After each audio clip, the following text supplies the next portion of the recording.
நீதிமன்றத்துக்கு not only நாம் தமிழர் கட்சி, அப்புறம் எஸ்டிபிஐ கட்சி போயிருக்கிறாங்க, மனிதநேய மக்கள் ஜனநாயக கட்சி போயிருக்கிறாங்க, பாரதிய ஜனதா கட்சி போயிருக்கிறாங்க, நிறைய எதிர்கட்சிகள் போயிருக்கிறாங்க.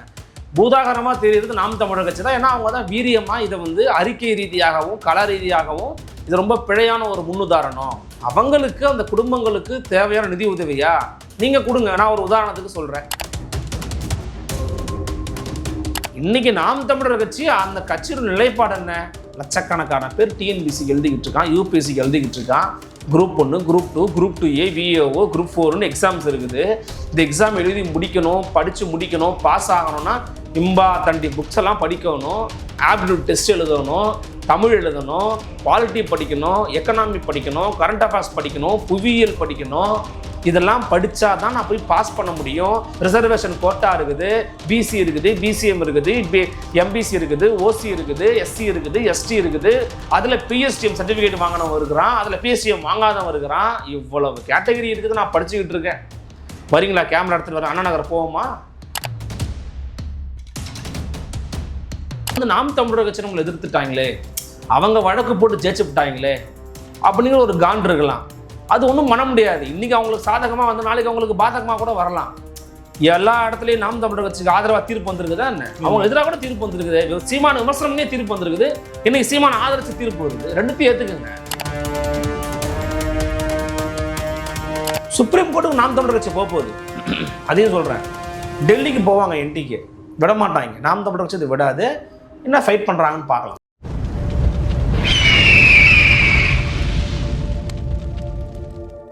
அரசியல் கருத்து நேயர்களுக்கு வணக்கம். இன்று நம்ம சிறப்பு விருந்தினர் ஊடகவியலாளர் அருள்மொழிவர்மன் அவர்கள். வணக்கம் சார். வணக்கம். கரூரில் உயிரிழந்த 31 பேர் குடும்பத்துக்கு வந்து அரசு வேலை வழங்குறதா அரசாணையை வந்து சில நாட்களுக்கு முன்னாடி தவேக அரசு வெளியிட்டு இருந்தாங்க. இப்போது நாம் தமிழர் கட்சி வந்து மதுரை உயர்நீதிமன்ற கிளையில் வந்து வழக்கு தொடுத்து அந்த அரசாணையை ரத்து செய்ய வச்சுருக்காங்க.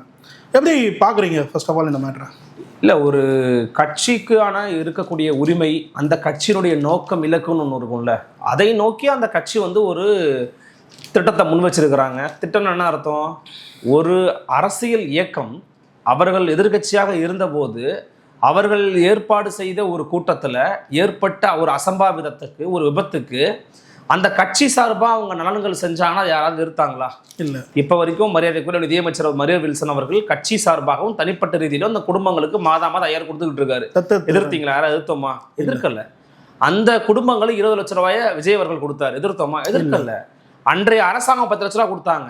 யாரும் எதுவும் சொல்லலை. ஏன்னா பாதிக்கப்பட்டிருக்காங்க. அவங்களுக்காக தான் நானும் நிற்கிறேன், அவங்க பக்கம் தான் நானும் நிற்கிறேன். ஆனால் பாதிக்கப்பட்ட அந்த குடும்பங்களுக்கு அரசு பண்ணி தான் கொடுப்பேன், அதில் ஒத்த கால் நான் நிற்பேன் அப்படின்னு சொல்கிறதுங்கிறது ஒரு நல்ல முன்னுதாரணம் இல்லை அப்படின்னு அன்றைக்கே பல எதிர்கட்சிகள், நாட் ஒன்லி என்டிகே, பல எதிர்கட்சிகள், ஏன் கூட்டணியில் இருக்கக்கூடிய சிபிஐ சிபிஎம் கூட இது நல்ல முன்னுதாரணம் கிடையாதுங்க, இதுக்கு என்ன வழிமுறை இருக்குது, எந்த வழிகாடு நெறிமுறைகளை பின்பற்றி நீங்கள் இதை கொடுத்தீங்கன்னா அப்பயே சண்முகம் கேட்டார். அப்போது அன்றைக்கே நிறைய பேர் சொன்னாங்க, ஏங்க இது வந்து கட்டாயமாக நீதிமன்றத்துக்கு போனால் நிற்குமான்னு தெரியாது, சிக்கலுக்குரிய விஷயங்கன்னு சொன்னாங்க. நீதிமன்றத்துக்கு நாட் ஒன்லி நாம் தமிழர் கட்சி, அப்புறம் எஸ்டிபிஐ கட்சி போயிருக்கிறாங்க, மனிதநேய மக்கள் ஜனநாயக கட்சி போயிருக்கிறாங்க, பாரதிய ஜனதா கட்சி போயிருக்கிறாங்க, நிறைய எதிர்கட்சிகள் போயிருக்கிறாங்க.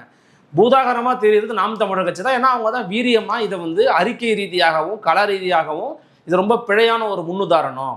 அவங்களுக்கு அந்த குடும்பங்களுக்கு தேவையான நிதி உதவியா நீங்கள் கொடுங்க. நான் ஒரு உதாரணத்துக்கு சொல்கிறேன். முதலமைச்சர் நடித்த கடைசி திரைப்படத்தினுடைய வசூல் எவ்வளவு? 230 கோடின்னு சொல்கிறாங்க. தோராயமாக சொல்கிறாங்க. நல்ல ஹிட்டுன்னு சொல்கிறாங்க படத்தை. நான் வந்து படம் பார்க்கல, எனக்கு படத்தை பற்றின விஷயம் எதுவும் தெரியாது. இல்லை, ஹிட்டுன்னு சொல்கிறீங்களா? ஹிட்டுன்னு சொல்கிறாங்க. நான் கேள்விப்பட்ட விஜய் ரசிகர்கள் சொல்கிறாங்க 230 கோடி வசூலாக இருக்குது. ஆளுக்கு ஒரு கோடி கொடுத்தீங்கன்னா 31 கோடி தான் வருது. எவ்வளோ கோடி வருது? 31 கோடி தான் வருது. 1 கோடி நீங்கள் எஃப்டியில் போட்டிங்கன்னா எவ்வளோ உங்களுக்கு மாதம் வரும்? கிட்டத்தட்ட 60,000-70,000 ரூபா வரும்ன்றாங்க விவரம் தெரிந்த நபர்கள். அவ்வளோ வருங்க, மாதம் வருங்கன்றாங்க. வட்டியே வரும்ன்றாங்க. அரசு வேலை சம்பளத்தை விட அதிகம். வட்டியே 60,000 வருங்க உங்களுக்குன்ற. அப்புறம் நீங்கள் என்னங்க உட்காந்து சாப்பிட்லாங்க. நான் அவங்கள குறை சொல்லலை, அது ஒரு உதவியாக பண்ணிட்டு போங்க. என்ன ஆயிடும், என்ன கெட்டு போயிட போகுது? அப்போ அரசு பணி கூட தான் கொடுப்பேன்னு சொல்லும்போது தான் எங்கள் சிக்கல். சில பேர் இப்போலாம் எழுதுறாங்க, பாவிங்களா 31 பேர் குடும்பம் சாபம் அவங்கள சும்மா விடுமாடா, படுபாவிங்களா, ஐயோ ஏன் இவ்வளோ உணர்ச்சி வசப்படுறீங்க? உணர்ச்சி வசப்பட்டு இப்படிலாம் பேசினா நீங்கள் தான் அந்த மக்கள் பக்கம் நிற்கிறீங்கன்னு அர்த்தம் கிடையாது. மக்கள் பக்கம் உண்மையாக நிற்கிறவன் அன்றைக்கி அடிபட்டு சாகும் போதும் கூட நின்னவன் தான் உண்மையாக நிற்கிறவன். அடிபட்டப்ப ஓடனவன் இல்லை, புறமுதுகிட்டு ஓடனவன் வந்து மக்கள் பக்கம் நிற்கிறான்னு அர்த்தம். இன்னைக்கு நீங்கள் வந்து முதலை கிடையாது அடிக்கக்கூடாது. உண்மையான விஷயம் என்ன, அவங்களுக்கு உதவி பண்ணணும். அரசு பண்ணி கொடுத்து தான் உதவி பண்ணணும்னு நீ ஏன் சொல்கிற? ஒத்த காலம் நிற்கிற. அரசு பண்ணி தான் எனக்கு மாப்பிள்ளை சொம்பு கொடுத்தா தான் தாலி கட்டு வராங்கிற மாதிரி இருக்குது. அரசு பண்ணி கொடுத்தாதாங்க மன நிம்மதி. அப்படி ஒரு நிம்மதி உங்களுக்கு வரணும்னு அவசியம் கிடையாது. ஏங்க ரொம்ப சிம்பிளான ஒரு கேள்விங்க, ஏன் அதை எதிர்க்கிறாங்க தெரியுமா? அரசு பணியை நீங்கள்லாம் துச்சமான மதிப்பீங்க. புரியுது. போன ஆட்சி காலகட்டத்தில் மெரினா கடற்கரையில் விமான சாகசத்தை பார்க்க வந்து செத்து போனாங்கல்ல, அவங்களுக்கே அரசு பண்ணி கொடுக்கல. நீதியரசர் ஒரு சரமாரியான கேள்வி கேட்டிருக்கிறார், நியாயமான கேள்வி. நான் உங்களை நான் திருப்பி கேட்குறேன். இப்போ நீங்களும் நானும் பேருந்தில் ஒரு பயணச்சீட்டு 10 ரூபா பயணச்சீட்டு வாங்கி இதோ இந்த டிஎம்எஸ்லேருந்து இந்த எக்மோர் வரைக்கும் போக போகிறோம்னு வச்சுப்போம். போகும்போது நடுவில் ஒரு பெரிய ஒரு ஓட்டை, சாலையில் ஓட்டை, பேருந்து போய் சிக்கி நீங்கள் முன்னாடி விழுந்து உங்களுக்கு கை கால் போயிடுச்சு, எனக்கு கை கால் போயிடுச்சு. அரசாங்கம் அரசு பதவி எனக்கு கொடுக்குமா கொடுக்காதா? கொடுக்க மாட்டாங்க.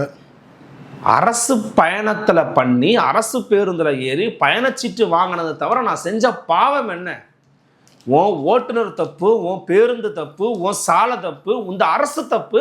அரசின் பிழைக்கு எனக்கு அரசு பதவி அல்லது அரசாணை கொடுப்பியா? நீன்னு கொடுக்க மாட்டேன்ல. அப்போ ஒரு நடிகரை பார்க்க, ஒரு கட்சியின் தலைவரை பார்க்க, அன்றைக்கு கூடிய கூட்டத்துக்கு இடையில ஏற்படுத்தப்பட்ட அசம்பாவிதமோ அல்லது ஏற்பட்ட அசம்பாவிதமோ யாருக்குமே இப்போ வரைக்கும் தெரியாது. Because it's in court. யாருக்கும் தெரியாது என்ன நடக்குதுன்னு தெரியாது. அப்போ நீங்களே ஒரு இன்னைக்கு நீங்கள் ஆட்சிக்கு வந்துட்டீங்க, கொடுத்துருக்கிறீங்க. ஆட்சிக்கு வரலன்னா கொடுத்துருப்பீங்களா? முடியுமா? அவங்களால என்ன பண்ணியிருப்பீங்க? இல்லை போராடி தான் இருப்பீங்களா? காசு தான் கொடுத்துருப்பீங்க. நீங்கள் ஆட்சிக்கு வராமல் ஒருவேளை திமுகவோ அதிமுகவோ வந்து அவங்களுக்கு அரசு பண்ணி தான் கொடுக்கணும் ஒத்த காலம் நின்று இருப்பீங்களா? குரல் கொடுத்துருப்பீங்களா? நீங்கள் எங்க பாதிக்கப்பட்ட செத்து சின்ன பின்னமாய் உங்க குடும்பத்தில் மரண ஓலம் இருக்கும் போதே கூட நிற்காத ஆட்கள் நீங்கள். அன்னைக்கு வராத கண்ணீர், அன்னைக்கு இல்லாத கண்ணீர். நீங்கள் ஜனநாயகன் திரைப்படம் பார்க்கும்போது உங்களுக்கு கண்ணீரும் அழுகையும் வருதுன்னா புரிஞ்சுக்கவே முடியல. எனக்கு இந்த தொடர்களை பார்த்தா புரிஞ்சுக்கவே முடியல. அப்போது இன்னைக்கு நாம் தமிழர் கட்சி, அந்த கட்சியோட நிலைப்பாடு என்ன? லட்சக்கணக்கான பேர் டிஎன்பிசி எழுதிக்கிட்டு இருக்கான், யூபிஎஸ்சி எழுதிக்கிட்டு இருக்கான். Group 1, group 2, group 2A, VAO, group 4ன்னு எக்ஸாம்ஸ் இருக்குது. இந்த எக்ஸாம் எழுதி முடிக்கணும், படித்து முடிக்கணும், பாஸ் ஆகணும்னா இம்பா தண்டி புக்ஸ் எல்லாம் படிக்கணும், ஆப்டிடியூட் டெஸ்ட் எழுதணும், தமிழ் எழுதணும், பாலிட்டி படிக்கணும், எக்கனாமி படிக்கணும், கரண்ட் அஃபேர்ஸ் படிக்கணும், புவியியல் படிக்கணும். இதெல்லாம் படித்தா தான் நான் போய் பாஸ் பண்ண முடியும். ரிசர்வேஷன் கோட்டா இருக்குது, பிசி இருக்குது, பிசிஎம் இருக்குது, எம்பிசி இருக்குது, ஓசி இருக்குது, எஸ்சி இருக்குது, எஸ்டி இருக்குது. அதில் பிஎஸ்டிஎம் சர்டிஃபிகேட் வாங்கினவன் இருக்கிறான், அதில் பிஎஸ்டிஎம் வாங்காதவன் இருக்கிறான். இவ்வளவு கேட்டகரி இருக்குது. நான் படிச்சுக்கிட்டு இருக்கேன். வரீங்களா? கேமரா எடுத்துகிட்டு வரேன், அண்ணா நகர் போவோமா? புற்றீசல் போல இருக்கக்கூடிய அகாடமிக்களில் கிராமங்கள்லேருந்து வந்த நேற்று நான் போட்டாங்க, சாட்டுகிறவன்ட்டு ஒரு வீடியோ எடுத்து போட்டாங்க. அவங்க கட்சி நிலைப்பாடு தெரிஞ்சுக்கிறான். நான் போய் போட்டேன். எங்கள் சேனலில் 4th Estate சேனலில் கீழே ஒரு கமெண்ட் இருக்குது பாருங்கள். அதில் ஒரு பையன் துடிச்சு எழுதியிருக்கான், நான் கிராமத்துலேருந்து வரேன், என் குடும்பமும் ஏழை குடும்பம் தான், எனக்கு இத்தனை மதிப்பெண்ணில் போச்சு, என் வயசு 29 ஆகுது, நான் குடும்பத்தை விட்டுட்டேன், என் காதலை விட்டுட்டேன், என் தனிப்பட்ட இன்ப துன்பங்களை நான் விட்டுட்டேன், முழு நேரமும் இதற்காக படிச்சுக்கிட்டு இருக்கேன். ஆனால் ஒருத்தர் சுலபமாக இளநிலை உதவியாளர் பதவி வாங்கிட்டு போயிட்டார். காரணம், அவர் விஜயை பார்க்க போனார். எப்படி இருக்குது? மேம்போக்காக பார்க்கும்போது பாவமையான்னு தோணும். நான் அந்த தோன்றதுல நான் ஒன்றும் தப்பு சொல்லலை. அவங்களுக்கு அரசு பண்ணி கொடுத்து தான் அவன் குடும்பத்தை காப்பாற்றணும் நீ ஏன் நினைக்கிற? அவனுக்கு என்ன அரசு பண்ணி கொடுத்தீங்கன்னா ஓய்வூதியம் கிடைக்கும் போதா? கிடைக்காது. தமிழ்நாட்டில் ஓய்வூதியம் கிடையாது. 2005 அப்புறம் கிடையாது. அப்புறம் எதுக்கு பதவியை கொடுக்குற? உங்களுடைய கட்சியில் இருக்கவங்க எவ்வளவோ நிறுவனங்கள் வச்சிருக்கிறீங்க. ஐடி நிறுவனம் வச்சிருக்கிறீங்க, பள்ளி கல்வி நிறுவனங்கள் வச்சிருக்கிறீங்க, சிபிஎஸ்சி நடத்துறீங்க, எவ்வளவோ நடத்துறீங்க. முதலமைச்சர் அவர்கள் பேரிலேயே பல நிறுவனங்கள் இருக்கிறதா சொல்றாங்க. எனக்கு சப்ஜெக்ட் டிஸ்கஷன் தெரியாது. அத்தனை நிறுவனங்கள்ல எங்க அன்னைக்கு ஏதோ ஒரு ஓபன் பண்ணி வச்சாரு, அதுல போய் 31 பேருக்கு கொடுத்துருக்கலாமேங்க. எங்க எம்ஆர் விஜயபாஸ்கர் அவர்கிட்ட இல்லாத நிறுவனமா? குவாரி நிறுவனம் வச்சிருக்கிறார் மரியாதைக்குரிய குட்கா புகழ் விஜயபாஸ்கர், அவர்கிட்ட தான் நிறுவனமா? ஆளுக்கு 2 வேலையை போட்டு தர மாட்டேன் செங்கோட்டையில் இல்லாத நிறுவனமா? ஏன் அவங்களுக்கெல்லாம் கருணையெல்லாம் அந்த மக்கள் மேலே வராதா? அரசு பண்ணி கொடுத்தாதான் கருணையா? இது பிழையான வாதம், தவறான வாதம். மேம்போக்காக பார்க்கும்போது சரின்னு படும், அது தவறுன்னு ஒரு நீதிமன்றம் நினச்சிருக்குது, அது தவறுன்னு கட்சி நினைக்குது. அவங்க ஒரு தீர்ப்பு கொடுத்துருக்குறாங்க, எதிர்த்து தமிழ்நாடு சுப்ரீம் கோர்ட் போக போகிறாங்க. சுப்ரீம் கோர்ட் என்ன சொல்கிறாங்கன்னு பொறுத்திருந்து பார்க்கலாம். சுப்ரீம் கோர்ட்டில் எது போதும்னு நினைக்கிறாங்க? எப்பயுமே உச்சநீதிமன்றங்களும் உயர்நீதிமன்றங்களும் நம்ம கணிக்கவே முடியாது தோழர். அது எப்படி வேணால் வரலாம். நான் அவங்க நிலைப்பாடெல்லாம் விட்டுருங்க, நம்ம நிலைப்பாடு என்ன? என் நிலைப்பாடு இது சரியான தீர்ப்பு தான், இது சரியான தீர்ப்பு தான். நான் திரும்பவும் சொல்கிறேன், அந்த மக்களுக்கு எதிராக நான் இல்லை, அந்த மக்களோட நான் நிற்கிறேன். அந்த மக்கள்கிட்ட போய் நீங்கள் கேளுங்க, உங்களுக்கு அரசு பதவி தான் வேணுமா இல்லை மாதம் உங்கள் குடும்பத்தை நடத்துவதற்கு வருமானம் வேணுமான்னு கேட்டிங்கன்னா எதை சூஸ் பண்ணுவாங்க? வருமானம் வேணும் தான் சூஸ் பண்ணுவாங்க. வருமானம் வேணுங்க, நீங்கள் எப்படி வேணால் கொடுங்கன்னு தான் சொல்லுவாங்க. இளநிலை உதவியாளராக சென்று அமர்ந்தால் மட்டும்தான் நீங்கள் உங்களோட குடும்பத்தை காப்பாற்ற. இளநிலை உதவியாளருக்கு பெரிய சம்பளம் கிடையாது தம்பி, ஒரு 25-30 அவ்வளோதான் இருக்கும். பெரிய சம்பளம் கிடையாது. உள்ளுக்குள்ள நிறைய அரசியல் இருக்கு, நீங்கள் சாதாரண நினச்சிட்டு இருக்காதீங்க. ஒரு மரணமடைஞ்ச ஒரு இராணுவ வீரருடைய மகனுக்கு கிடைக்கக்கூடிய அரசு பதவி என்பது வேறு. ஸ்டெர்லைட்டில் அரசாங்கம் நிகழ்த்திய வன்முறை படுகொலைக்கு நீதியாக அவர்கள் அரசு பதவி கிடைத்தது என்பது வேறு. இது அரசு நிகழ்த்திய வன்முறையா? தாவேகா என்ற கட்சி, அன்றைக்கு இருந்த காவல்துறை, அன்றைக்கு தாவேகாவுடைய மாவட்ட செயலருடைய நிர்வாக பிழை, முதலமைச்சராக இன்று இருக்கக்கூடிய விஜய் அவர்கள் அன்றைக்கு தாமதமாக வந்தது, இப்படி என்று பலவிதமான கூறுகள் அதில் அடங்கியிருக்குது. இவர் தான் காரணம், அவர் தான் காரணம், ஒருவரை நீங்கள் சுட்டி விட முடியாது. நான் சொல்கிறேன், விஜய் தான் முழுமையான காரணம் கூட நான் சொல்லலை, பல்வேறு காரணங்கள் இருக்குது.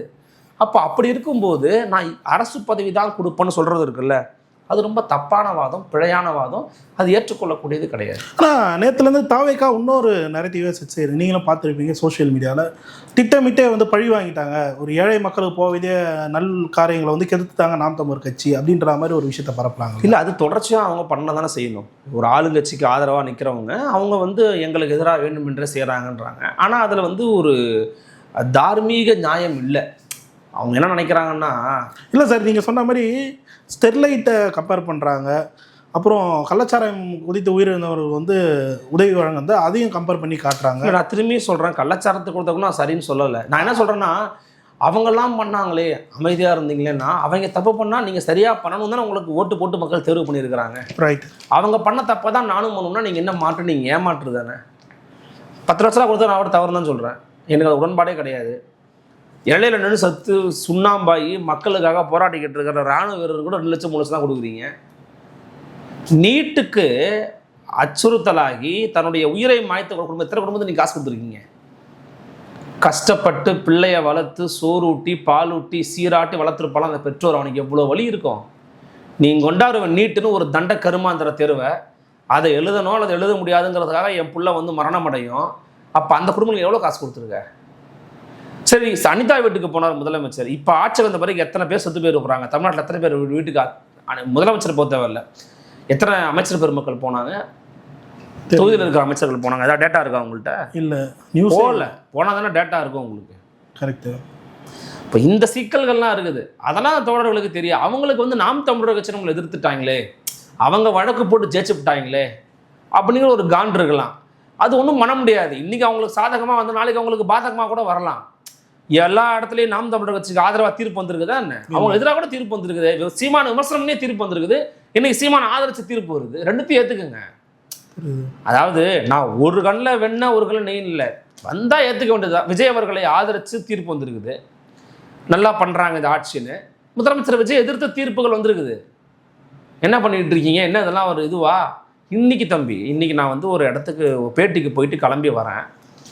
லோக்கலில் இருக்கிற ஒன்றிய செயலாளர்னு நினைக்கிறேன், ஒரு போஸ்டர் அடித்து வச்சுருக்காரு. ஃபோட்டோ நினச்சா மறந்துட்டேன், பரங்கிமலை ஒன்றியம்னு நினைக்கிறேன். தாவேகாவா? ஆமாம், தாவேகா. முதலமைச்சர் லோக்கல் எம்எல்ஏ ஃபோட்டோவும் இருக்குது, ஈசி சரவணன் ஃபோட்டோ இருக்குது, எல்லா லோக்கலில் இருக்கிற ஃபோட்டோ இருக்குது. முதலமைச்சரோட ஃபோட்டோவை அவர் எந்த திரைப்படத்தோட போஸ்டர் எனக்கு தெரியாது, ஒரு பெரிய கோடரி மாதிரி இருக்குது, கோடரியா இல்லை சம்திங், இது ஒரு பெரிய ராடு மாதிரி இருக்குது. அந்த ராடில் ரத்தத்தை நக்குறாரு அவர். ஜனநாயகனா அது? அந்த ஃபோட்டோ எடுத்து வச்சு அரசியல் ரீதியான போஸ்டர், அது அரசியல் ரீதியான ஒரு போஸ்டர். அதே அப்படி போஸ்டர் ஒட்டி வச்சிருக்கீங்க. இப்போ முதலமைச்சர் என்னவா நீங்கள் ப்ரொஜெக்ட் பண்ணுறீங்க? நீங்கள் போய் படம் பாருங்கள் சாமி, படம் பார்த்துட்டு வெளில வாங்க சாமி, அது உங்கள் ப்ரைவேட்டுன்ற. நான் அமைச்சர் பெருமக்கள் திரைப்படம் பார்ப்பது ஒரு ப்ரைவேட்டு. அங்கே போய் 4 பேரை வச்சுக்கிட்டு அழுகிற காட்சி, அழுகானை மூஞ்சி எடுத்து வீடியோவாக போடுறது, ரீல்ஸ் போடுறது, குலுங்கி அழுகிறதெல்லாம் ஏன் பண்ணுறீங்க? இதே முதல்ல இப்படிலாம் காமிச்சிங்கன்னா தான் முதலமைச்சர் நல்ல மார்க் போடுவாரா? முதலமைச்சர் பார்க்க வேண்டியது அமைச்சர் பர்வேஸின் செயல்பாடு என்ன. மதிவீடுகளின் செயல்பாடு என்ன, புஷி ஆனந்தின் செயல்பாடு என்னன்னு தான் முதலமைச்சர் பார்க்க போறாரே தவிர யாருப்பா ஜனநாயகன் பார்த்து சூப்பரா அழுதது, அழாது யாரு, நீ தான்ப்பா அடுத்தீங்க வாப்பா, இல்லை அழாத அமைச்சர் யாருப்பா, எங்கப்பா அந்த ராஜமோகனை காணோம், அழவே இல்லை அவரு அப்படின்னு கேட்பான். ராஜமோகனுடைய செயல்பாடு தான் பேசும். ஆனால் ராஜமோகன் திரைப்படத்துக்கு போய் அழுதாரா இல்லையா அதை பார்க்கக்கூடாது, பார்க்கவும் போறதில்ல விஜய். ஆனால் ஏன் அதெல்லாம் பண்றாங்க?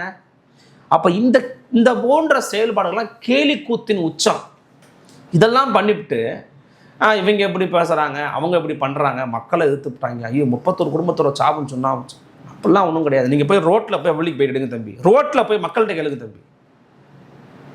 வெறுப்பின் உச்சத்துக்கு போகிறான் மக்கள். இப்போது இந்த மாதிரி மக்கள் மத்தியில் ஆளுங்கட்சிக்கு எதிராக இந்த விஷயத்தில் அவங்களோட கருத்து இருக்குது. ஆனால் தாவேக அரசு இதை கருத்தில் கொள்ள மாட்டாங்க, விதாபதியே அதை பண்ணியே ஆக வேணும்னு நிற்கிறாங்க. என்ன தேவை அதில் வருது அவங்களுக்கு? அவங்க வந்து ஒரு நாம் பிடிச்ச முயலுக்கு 3 காலுன்னு இருக்காங்க. அது மக்கள் கருத்தை ஏற்றுக்கணும்ல. இல்லை என்னன்னா இது வந்து அவங்க சென்டிமெண்டலாக பார்க்குறாங்க. சென்டிமெண்டலா இல்லை இடைத்தேர்தல் கிடையாது, சென்டிமெண்டல் இடைத்தேர்தல் ரெண்டுமே இருக்குது அதில். நான் ஒன்றும் மறுப்பதற்கெல்லாம் ஒன்றும் இல்லை. அதாவது உடனே என்ன பண்ணுவாங்கன்னா பராசக்தி வசனம் எடுத்துப்பாங்க, ஆகாரத்துக்காக அழுக்கை சாப்பிட்டு தரகரை சுத்தம் செய்கிறதே மீன் அதே போலன்னு. ஒருத்தர் சுயநலம் தான் ஒரு பொதுநலமே இருக்குன்றது ஒரு வசனம் ஒன்று உண்டு, அது உண்மைதான் வச்சுக்கோங்களேன். இவங்க பண்ணுறதுல பொதுநலம் இருக்கான்னு கேட்டிங்கன்னா இல்லை, பொதுநலம் குறைவு தான். ஏன்னா அதான் 31 பேருக்கு அரசு பண்ணி கொடுத்து தான் அவங்க வாழ்க்கையை முன்னேற்றணுங்கிற அவசியம் எங்கே இருக்குன்னு கேட்குறேன். அது மாதிரி எங்கே இருக்குது சுச்சுவேஷன், எங்கே இருக்குது? அரசு நிகழ்த்திய வன்முறைக்கு, அரசு பங்கெடுத்த ஒரு வன்முறைக்கு நீங்கள் பணம் கொடுக்கறதுங்கிறது வேற. இதில் எங்கே அரசு நிகழ்த்திய வன்முறை இருக்குது, படுகொலை இருக்குது? அதுக்கான ஆதாரம் எங்கே இருக்குது? வழக்கின் விசாரணை ஹைகோர்ட் சிபிஐ வசம் இருக்குது. அப்போ நீங்கள் எதுக்கு அதை ஏங்க நான் திரும்பியும் சொல்கிறேன், அந்த குடும்பங்களுக்கு தேவை நிதி உதவி தான் தவிர அரசு உதவி கிடையாது. நிதி உதவி யார் வேணால் பண்ணலாம். அது 2 எக்ஸாம்பிள் சொன்னேன். ஒன்று தனியார் துறையில் அரசு தனியார் துறையில் பணி வாங்கி கொடுங்க, இல்லை 211 கோடி வசூலாக 31 கோடி அவங்களுக்கு எடுத்து கொடுத்துருங்க. ஆளுக்கு 1 கோடி கொடுத்தீங்கன்னா 60 லட்ச ரூபா 60,000 ரூபாய் மாதம் வரும் தம்பி, மாதம் வட்டி வரும். அமர்ந்து அருமையாக சாப்பிட்லாம், ஒரு பிரச்சனையும் கிடையாது. என் வாழ்க்கையில் ஒரு லட்சியமாக வச்சிருக்கிறேன் நான். என்னது? விக்னேஷ் சிவனுடைய பேட்டிலாம் ஒன்று பார்த்தீங்களா? நயன்தாரா கூட சேர்ந்து விக்னேஷ் பேட்டி கொடுத்துருப்பாரு. இந்த வாழ்க்கை லட்சியம் என்னன்னா ஒரு 300 கோடி எஃப்டியில் போடணுன்றாரு. ஏன்னா அவருடைய தேவை அதிகமாக இருக்கும். ஏன் தேவைலாம் எனக்கு ஒரு 1 கோடி எஃப்டியில் போட்டால் போதும். எனக்கு இருந்துச்சுன்னா நான் எதுக்கு தம்பி கஷ்டப்பட்டுக்கிட்டு சேனல் நடத்திக்கிட்டு தொண்டை தண்ணி வத்த கத்திக்கிட்டு கேஸ் வாங்கிட்டு, ஆமாம் 60,000 மாதம் வருதா குடும்பத்தை பார்த்துக்கிட்டு ஏன் பேச இந்த மாதிரி தம்பிகள் யாராவது கூப்பிட்டாங்கன்னா போய் பேசிட்டு வாழ்க்கையை ஓட்டிடுவேன். எனக்குலாம் அதெல்லாம் பெரிய லட்சியம். சரி, இன்னைக்கு இப்போ வந்து பாதிக்கப்பட்ட மக்களுக்கு 1 கோடி ரூபா போட்டால் வேணான்னு சொல்லுவாங்க. அவங்க மாட்டாங்க, வந்துட்டு போகுது வாழ்க்கையை அனுபவிச்சுட்டு போக வேண்டியது தானே, அடுத்து இருக்கிற மீதம் இருக்கிற வாழ்க்கை. அப்போது வேண்டுமென்றே இவங்களுக்கு வந்து ஒரு விடாப்பிடி அடாவடித்தனத்தினால இவங்க இப்படி பண்ணிக்கிட்டு இருக்காங்க. இதை பண்ணணும்னு அவசியம் கிடையாது, பின்வாங்கிக்கலாம். இந்த அரசு பின்வாங்கலைன்னா சுப்ரீம் கோர்ட்டு உங்களுக்கு குட்டு வச்சாங்கன்னா அது ரொம்ப அசிங்கமாக போயிடும். சுப்ரீம் கோர்ட் ஆனால் இவங்க ரொம்ப ஃபைட் பண்ணுவாங்க. சுப்ரீம் கோர்ட்டில் இவங்க என்ன பண்ணுவாங்கன்னா கட்டாயமாக இதுக்கு ஆதரவாக தான் பேசுவாங்க. சுப்ரீம் கோர்ட்டுக்கு நாம் தமிழர் கட்சி போகுது, அதையும் சொல்கிறேன். டெல்லிக்கு போவாங்க, என்டிக்கு விட மாட்டாங்க. நாம் தமிழர் கட்சி இது விடாது. என்ன ஃபைட் பண்ணுறாங்கன்னு பார்க்கலாம்.